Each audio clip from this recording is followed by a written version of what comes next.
Bonjour et bienvenue aux capsules vidéo.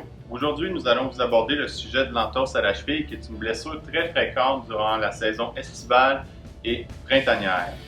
Donc, c'est très courant qu'on va voir ce genre de blessure en clinique à cette saison-ci. On va demander à notre modèle Annick de se présenter. Donc, la plupart des entorses vont se situer à la malléole externe dans un mouvement d'inversion de la cheville, donc vers l'intérieur comme ça. On a trois ligaments principaux à l'externe, donc on a le ligament talofibulaire antérieur situé ici. En latéral, on a le ligament calcanéofibulaire situé ici. Et en arrière, on a le ligament talofibulaire postérieur qui sont situés ici. Donc, les entorses vont arriver dans un mouvement brusque ou une chute où est-ce que le mouvement va créer un stress important au niveau du ligament. Il existe trois différents grades d'entorse.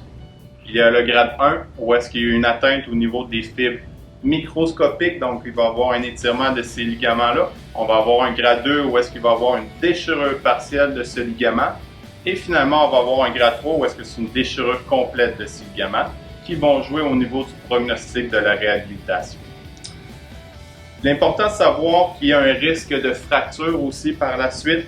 Donc, si on possède de la douleur au-dessus de la malléole externe, et si on a la douleur au niveau de la cinquième orteil et qu'il y a l'incapacité de mettre de la mise en charge sur la cheville, il serait bien d'aller consulter et de voir passer un rayon X pour s'assurer qu'il n'y ait pas de fracture.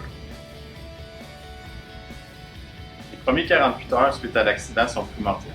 Bien important de gérer la phase inflammatoire et l'acronyme PRICE peut nous aider à gérer celle-ci. Donc le P repose pour protection, R pour repos. Donc on peut utiliser l'utilisation des béquilles dans les premiers 48 heures pour décharger le membre inférieur. Ensuite, I pour ice, donc la glace 15 minutes. C pour compression et E pour élévation, afin de diminuer le fluide.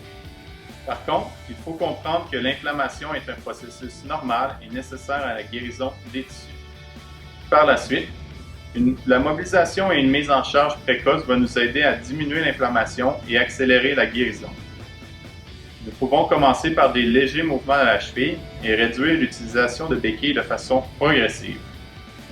Finalement, des exercices plus avancés tels que la proprioception et le renforcement vont nous aider à stabiliser la cheville.